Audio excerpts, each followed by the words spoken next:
பௌர்ணமி அப்படின்னு சொன்னதுக்குமே நம்ம எல்லாத்துக்குமே ஞாபகம் வரக்கூடிய முதல் தலம் அப்படின்னு பார்த்தோமா, நினைத்தாலே முக்தியை கொடுக்கக்கூடிய திருவண்ணாமலை தாங்க.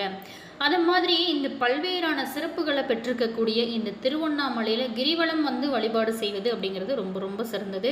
திருவண்ணாமலையில் வருடத்தோட அனைத்து நாள்லையுமே கிரிவலம் அருணாச்சலேஸ்வரர் வழிபடலாம் அப்படின்னா கூட ஒரு குறிப்பிட்ட நாளில் குறிப்பிட்ட திதியில், அதாவது பௌர்ணமி நாளில் கிரிவலம் வழிபடுவது அப்படிங்கிறது ரொம்ப உயர்வான ஒரு வழிபாடாக இருக்குது. பௌர்ணமி நாளில் திருவண்ணாமலையில் மனிதர்கள் மட்டும் இல்லாமல் தேவர்களும் ரிஷிகர்களும் சித்த புருஷர்களும் கூட இன்றுமே அரூபமாக கிரிவலம் அண்ணாமலையாரை வழிபடுவதாக சொல்லப்படுது.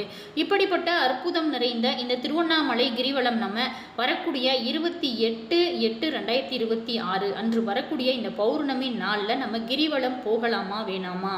ஏன் அப்படின்னா அன்றைய நாளில் சந்திர கிரகணமானது தோன்றுது. இதனால நம்ம கிரிவலம் போகலாமா வேணாமா அப்படிங்கிற டவுட்டு பல பேருக்கும் இருக்கும். மேலுமே இதை பற்றின ஒரு விரிவான தகவலை தான் இந்த வீடியோ மூலமாக நம்ம பார்க்க போகிறோம். திருவண்ணாமலை கிரிவல பாதையில் அடிக்கு 108 சிவலிங்கங்கள் இருப்பதாக சொல்லப்படுது. அதே போல தான் அந்த கிரிவல பாதையானது 14 கிலோமீட்டர் கொண்ட அந்த கிரிவல பாதையில் அஷ்டலிங்கங்கள் அப்படின்னு சொல்லக்கூடிய 8 விதமான லிங்கங்கள் உள்ளிட்ட 98 கோவில்கள், ஜீவ சமாதிகள், தீர்த்தங்கள் இது எல்லாமே இருக்கு. இது அனைத்தையும் வழிபட்டு கிரிவலம் வருவது அப்படிங்கிறது ரொம்ப ரொம்ப சிறப்பு. திருவண்ணாமலையில் சிவபெருமானே மலையோட வடிவமாக வீற்றிருப்பதா இருக்கிறதுனால அண்ணாமலையை தரிசித்தபடி ஓம் நமச்சிவாய மந்திரத்தை உங்களுடைய மனதார சொல்லிக்கொண்டு கிரிவலம் வந்தாலே அண்ணாமலையாரோட அருளால் அனைத்து விதமான நன்மைகளும் கிடைக்கும். இப்படிப்பட்ட புனிதம் வாய்ந்த இந்த நாளில் இந்த ஆடி அமாவாசை நம்ம கிரிவலம் போயிருப்பீங்க. அடுத்தது அன்றைய நாள் தான் சூரிய கிரகணம். அதே மாதிரி இப்போ பார்த்தீங்களா, இந்த ஆவணி மாதத்தில் ரொம்ப ரொம்ப சிறப்பான ஒரு நாளாக இந்த பௌர்ணமி சிறப்பான இந்த நாளில் கிரிவலம் போகலாமா வேணாமா? அதுவும் அன்னைக்கு பார்த்தீங்களா சந்திர கிரகணமானது தோன்ற இருக்குது. ஸோ இந்த மாதிரியான ஒரு விரிவான தகவலை தான் நம்ம இந்த வீடியோ மூலமாக நம்ம பார்க்க போகிறோம். வீடியோவை கடைசி வரைக்குமே ஸ்கிப் பண்ணாமல் முழுமையாக பாருங்கள். வீடியோ பிடிச்சிருந்தால் லைக் பண்ணுங்கள். இது போன்ற பல சுவாரஸ்யமான தகவலை நீங்கள் தொடர்ந்து தெரிஞ்சுக்கணும் அப்படின்னாலும் மறக்காமல் நம்ம சேனலை சப்ஸ்கிரைப் பண்ணிவிட்டு கூடவே இருக்க பெல் ஐக்கானையும் ப்ரெஸ் பண்ணிட்டு வாங்க வீடியோக்குள்ளே போகலாம். திருவண்ணாமலையில் மாதந்தோறுமே பௌர்ணமி நாளில் ஆயிரக்கணக்கான பக்தர்கள் கிரிவலம் வழிபடுவது வழக்கமான ஒரு விஷயந்தான். பௌர்ணமி இன்னைக்கு தெய்வீக மற்றும் மருத்துவ குணம் மிக்க அண்ணாமலை மீது பட்டு தெரிக்குமா. அப்போ சந்திரனோட கதிர்கள் அந்த சமயத்தில் கிரிவலம் வரும்போது நம் மீது அது படுறதுனால நமக்கு ஏற்பட்டிருக்கக்கூடிய எப்பேற்பட்ட தோஷங்கள் ஆகட்டும், சாபங்கள் ஆகட்டும், வாழ்க்கையில் இருக்கக்கூடிய தீமைகள் ஆகட்டும், கஷ்டங்கள் இது எல்லாத்தையுமே நீங்குமா. ஒவ்வொரு மாதமே பௌர்ணமி இன்னைக்கு கிரிவலம் செல்வதற்கு ரொம்ப ரொம்ப ஒரு சிறப்பு. ஒவ்வொரு மாதத்துலேயுமே நம்ம கிரிவலம் செல்றதுக்கு உகந்த ஒரு நாள் அப்படின்னு பார்த்தோமா இந்த பௌர்ணமி நாள் தாங்க. அதுவும் இந்த பௌர்ணமி நாளில் நம்ம கிரிவலம் வரும்போது நமக்கு கோடான கோடி நன்மைகள் நடக்குமா. அப்படிப்பட்ட இந்த புனிதம் வாய்ந்த இந்த நாளானது ஆகஸ்ட் 27ஆம் தேதி காலை 9:46 மணிக்கு இந்த கிரிவலம் பௌர்ணமி திதியானது தொடக்கம். ஆகஸ்ட் 28ஆம் தேதி காலை 10:22 மணி வரைக்குமே இருக்கிறதுனால கிரிவலம் போக நினைக்கிறவங்க கண்டிப்பாக இந்த நாளில் போகலாம். ஏன் அப்படின்னா இந்த சந்திர கிரகணமானது தோன்ற இருக்கு. இதனால நம்ம ஏன் போக முடியுமா போகக்கூடாதா அப்படிங்கிற டவுட் இருக்கும். அதாவது சந்திர கிரகணத்தின்னைக்கு பௌர்ணமி கிரிவலம் போகலாமா போகக்கூடாதா? பொதுவாக கிரகணம் காலம் அப்படிங்கிறது வழிபாட்டிற்குரிய நேரமாக ஆன்மீக பெரியவங்களால சொல்லப்படுது. சாதாரண நேரங்களில் செய்யப்படக்கூடிய அந்த வழிபாடு மந்திர ஜபத்தை விட இந்த கிரகண காலத்தில் நம்ம செய்யப்படக்கூடிய அந்த வழிபாடு மந்திர ஜபத்திற்கு பல மடங்கு ஆற்றல் இருக்காம். இது அனைத்துமே பல மடங்கு பலன் தரக்கூடியது அப்படின்னு சொல்லப்படுறாங்க. இந்த பௌர்ணமி இன்னைக்கு நீங்கள் கிரிவலம் போகலாமா கூடாதா அப்படிங்கிற பெருங்குழப்பத்தில் மக்கள் பார்த்திங்களா நிறைய பேர் இருப்பாங்க. இந்த கிரகண காலம் முடிந்தது அடுத்தது குளிச்சிடணும். கண்டிப்பாக குடித்து முடித்ததுக்கப்புறம் பௌர்ணமி நாளான அன்னைக்கு கிரிவலம் நம்ம போகலாம். கிரிவலம் செல்றதுக்கு உகந்த நேரம் அப்படின்னு சொல்லப்படுறாங்க. அதாவது சூரியன், பூமி, சந்திரன் மூன்றும் ஒரே நேர்கோட்டில் வரும்போது தான் கிரகணங்கள் அப்படிங்கிறது தோன்றுது. இதில் சந்திரன் மறைக்கப்படும் போது சந்திர கிரகணமோ, சூரியன் மறைக்கப்படும் போது சூரிய கிரகணமோ நிகழிருக்கு. அதாவது சூரிய கிரகமோ சந்திர கிரகணமோ இயற்கையில் வானிலை நடக்கக்கூடிய ஒரு சாதாரண நிகழ்வு அப்படின்னா கூட அது பெரும் பாதிப்புகளையும் அழிவுகளையும் ஏற்படுத்தக்கூடிய தீய நிகழ்வாக காலங்காலமாக கருதப்பட்டு வராங்க. சரி, கிரகணம்லாம் ஏன் வருது அப்படிங்கிற டவுட்டு பல பேருக்கு இருக்கும். பௌர்ணமி தினத்தன்னைக்கு சந்திர கிரகணமோ அமாவாசை தினத்தன்னைக்கு சூரிய கிரகணமானது நடக்கும். இப்போ இருக்கிறது பார்த்தீங்களா, ஆகஸ்ட் 28ஆம் தேதி வரக்கூடிய இந்த நாளானது சந்திர கிரகணம். இந்த சந்திர கிரகணம் அப்படிங்கிறது பூமியோட நிழல் சந்திரன் மீது விழும் நிகழ்வு தான். சூரிய சந்திரர்கள் கிரகணம் நிகழக்கூடிய பொழுது ராகுவின் பிடியில் இருந்தால் ராகு கிரகஸ்தம் அப்படின்றோம், கேதுவோட பிடியில் இருந்தால் கேது கிரகஸ்தம் அப்படின்னு அழைக்கப்படும்.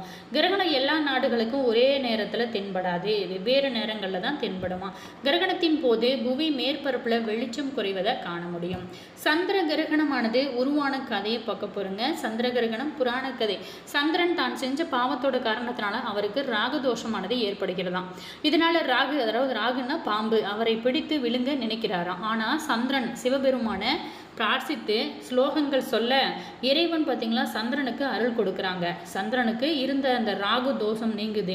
இதனால் கிரகத்தின் போது பக்தியோட இறைவனை பிரார்த்தித்து வந்தால் அவங்கவுங்க செஞ்ச பாவங்களாகட்டும் மேலும் இறைவன் அருள் முழுமையாக கிடைக்குமா. பொதுவாக கிரகண காலம் அப்படிங்கிறது வழிபாட்டிற்கு உரிய ஒரு நேரமாகவே ஆன்மீக பெரியவர்களால் சொல்லப்படுது. சாதாரண நேரங்களில் செய்யப்படக்கூடிய அந்த வழிபாடு மந்திர ஜபத்தை விட இந்த கிரகண காலத்தில் நம்ம செய்யப்படக்கூடிய வழிபாடு மந்திர ஜபத்திற்கு பல மடங்கு ஆற்றல் இருக்காம். இவை அனைத்துமே பல மடங்கு பலன் நமக்கு தரக்கூடியதாக சொல்லப்படுறாங்க. சரி, இந்த கிரகண நேரத்தில் நம்ம கிரிவலம், அதாவது கிரகணத்தின்னைக்கு கிரிவலம் போகலாமா அப்படிங்கிற டவுட் இருக்கும்.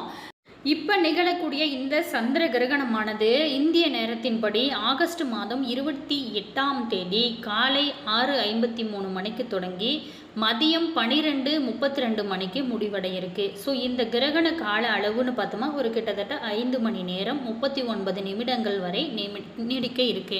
ஸோ எந்த ராசியில் இந்த சந்திர கிரகணமானது நிகழப்போகிறது? ஆகஸ்ட் 28ஆம் தேதி கிரகணம் நிகழக்கூடியது, அதாவது 6:53 மணிக்கு சர்ப்ப கிரகமான ராகு சஞ்சரிக்கக்கூடிய கும்பராசியில் இருக்கக்கூடிய சதய நட்சத்திரத்தில் சந்திரன் சஞ்சரிப்பார். அதே சமயம் சூரியன் சிம்மராசியில் சஞ்சரிக்கும் கேது உடன் சேர்ந்திருக்கிறார். சரி, இந்தியாவில் இது தெரியுமா தெரியாதா அப்படிங்கிற குழப்பமும் இருக்கும். இந்தியாவில் பார்த்திங்களா இது தெரியாது. இந்திய நேரத்தின்படி காலை 6:53 மணிக்கு சந்திர கிரகணமானது தொடங்குறதுனால இந்த கிரகணத்தை இந்தியாவில் காண முடியாதுங்க. கிரகணம் தென்படாத இடங்களில் சூத காலமும் செல்லுபடி ஆகாது. அதன் காரணமாக அன்று கொண்டாடப்படக்கூடிய ரசபந்தன் பண்டிகையும் ஆவணி அவிட்டம் நிகழக்கூடிய தங்கு தடை இல்லாமல் நீங்கள் கொண்டாட முடியும். அதே மாதிரி இந்த சந்திர கிரகணம் பார்த்திங்களா நம்மளுடைய இந்தியாவுக்கு தெரியாது அப்படிங்கிற ஒரு விஷயத்த சொல்லப்படுறாங்க. அதுவும் மட்டும் இல்லாமல் இப்போ பார்த்திங்களா சந்திர கிரகணமானது நீங்கள் அப்படி கிரிவலம் போகணும் அப்படின்னு நினச்சிங்களா அதாவது ஆகஸ்ட் 27ஆம் தேதி நைட்டே கிளம்பிடுங்க.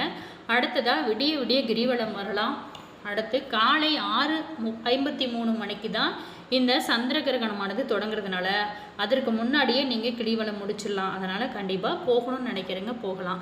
சரி, இந்த சந்திர கிரகணம் எந்தெந்த நாடுகளில் தெரியும் அப்படின்னு பார்த்தோமா வட அமெரிக்கா, தென் அமெரிக்கா, ஐரோப்பிய நாடுகள், ஆப்பிரிக்கா கண்டங்களில் இருக்கக்கூடிய நாடுகளில் தெரியுமா. மேலுமே இந்த கிரகணத்தின் முழு நிகழ்வை வட மற்றும் தென் அமெரிக்க நாடுகளில் நல்லா பார்க்க முடியுமா. அது மட்டும் இல்லாமல் இந்த சந்திர கிரகணத்தின் போது ஒரு சில விஷயங்களை கண்டிப்பாக நம்ம பின்பற்றணும். அது மட்டும் இந்த கர்ப்பிணி பெண்கள் ரொம்ப கவனமாக இருக்கணும். இங்கே சூத காலம் இல்லை அப்படின்னா கூட நம்ம எச்சரிக்கையாக இருக்கிறது ரொம்ப நல்லது இல்லைங்களா.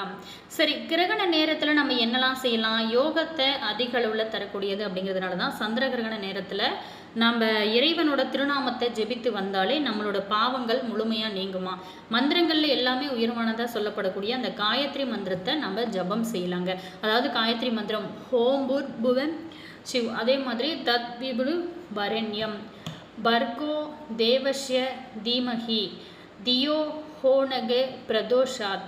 இல்லை என்றால் இதெல்லாம் சொல்கிறதுக்கு ரொம்ப கஷ்டமாக இருக்குது அப்படின்னு நினைக்கிறவங்க ஓம் நமச்சிவாய, ஓம் நமோ நாராயண, ஸ்ரீராம ஜெயம், ஓம் நமச்சிவாய அப்படிங்கிற எளிமையான மந்திரத்தை கூட நீங்கள் சொல்லி உச்சரிக்கலாம். இந்த சந்திர கிரகணம் நேரத்தில் எந்த மந்திர ஜபம் செஞ்சாலும் சரிங்க, அதனோட பலன் முழுமையாக நமக்கு கிடைக்கும்.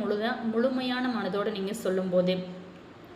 அதே மாதிரி இந்த கிரகணம் முடிஞ்சதுக்கப்புறம் பௌர்ணமி நாளான அன்றைக்கி கிரிவலம் செல்லலாம். கிரிவலம் செல்கிறதுக்கு திருவண்ணாமலை, திருப்பரங்குன்றம் கோவில்களில் நீங்கள் பார்த்தீங்களா வெளியிட்டப்படக்கூடிய நேரங்களின்படி நீங்கள் கிரிவலம் போகலாம். வீட்டில் இருக்கிறவங்க கிரகணம் முடிந்ததும் வீடுகளை சுத்தம் செஞ்சுட்டு நீங்கள் குளிச்சுக்கோங்க. அப்படி முடியாதவங்க பூஜை அறையை மட்டுமாவது சுத்தம் செஞ்சுட்டு விளக்கேற்றி இறைவனை இங்கே மனதார வழிபடுங்க. மேலுமே கண்டிப்பாக கிரகணம் முடிந்ததுக்கப்புறம் குளிக்கிறது ரொம்ப ரொம்ப நல்லது அப்படின்னு சொல்லப்படுறாங்க.